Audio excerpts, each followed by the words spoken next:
Morning. Ano na siya, sinampay gali na siya, arada kay nag-ulan. Ano ko ron, pa silungan. Kay walay tao diri karon. So, for today's video, magutang tag Bisaya, no? So, ato ingredients, mao ni kay may nag-sponsor sa to, nya kani. And then, gidagdagan ako og malunggay. So, ato na siyang himayon. And then, when naghimay kita, ato ning paandaro lang ato atong painiton atong tubig. Yan. Diba?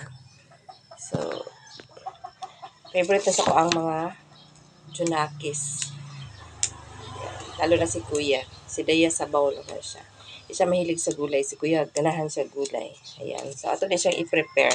Though morning pa karon pero wala may time pagka lunch. Kay usab lang siya ka oras. So, dapat naka-ready na ang food.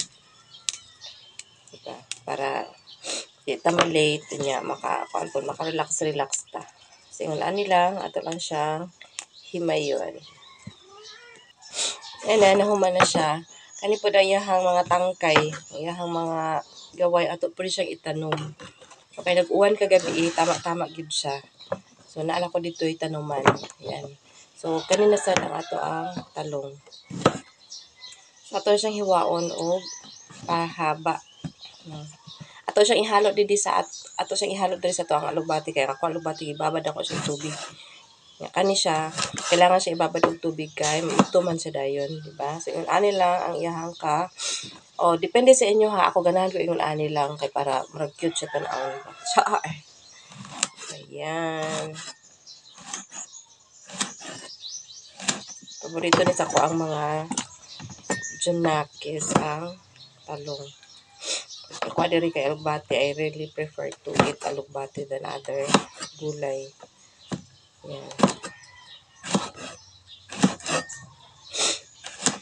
Kayo lang sa iyang talong kay wala siya kuan. Wala mga damage. Yan. Tatlo lang siguro kay daghan na. Yan. Palitan na ako siya itlog karon sa hapon.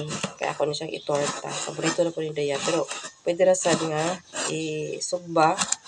No. Paborito na niya hibatag suka. Ayan. Sa ako lang ihigad kay para maala siya.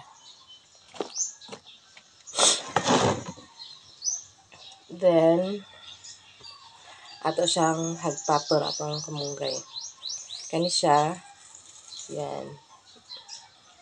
Dali sa higad-higad. Ang gibugsok lang ni siya sa ako ang kuan kural. No. Nya, nanubo na siya. Pero dili siya ingon anak nga kuan kay daghan naman kayong mga tanom nga iya dikit-dikit na ba. Nga sobrahan, wala space. Pero at least, naa pa siya dahon, di ba? So, may magamit ta anytime nga naatay lutuon. Ayan. So, ato siyang hagpaton while waiting sa pagbukal sa ato ang ayan. So, nagbukal na ang ato ang diba? Ato ni ibutang ang ato mga gulay. Halo-halo lang ni siya mga palanggay, no? Para kuan kay puro man lang ni siya dali lang maluto. Ayan, mga leafy. Yan.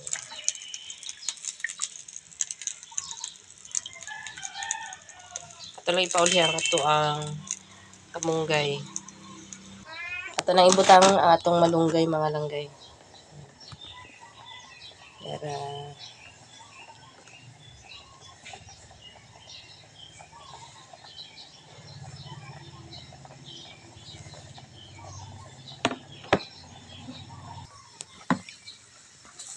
okay yun.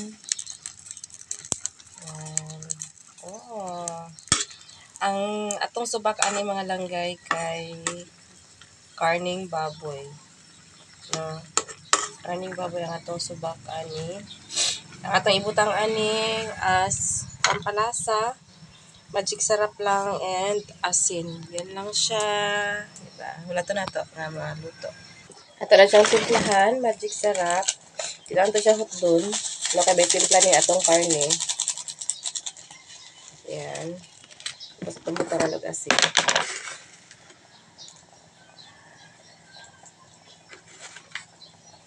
Yan, pagka okay na ang timpla, tama na ni siya.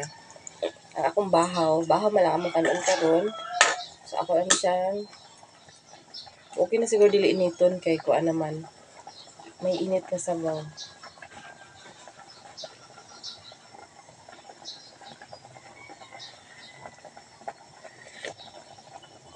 Humot kaya siya mga langgay, pero okay na siya, no?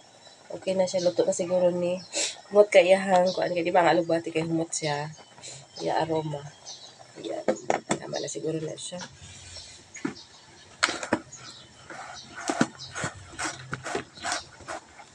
Yan, ato ni patayon o maligo na ta. Kumain na tayo mga langgay.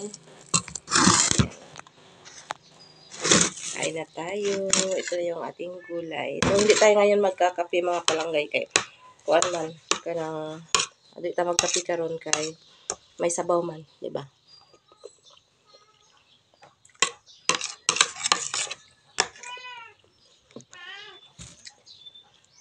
Sinabihan ko si kuya nga, pagkaatab siya mag-abot karon, mag-cook siya ng rice.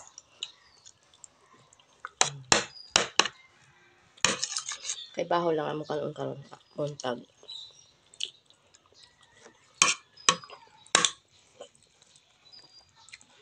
Manta. It. Ako rin.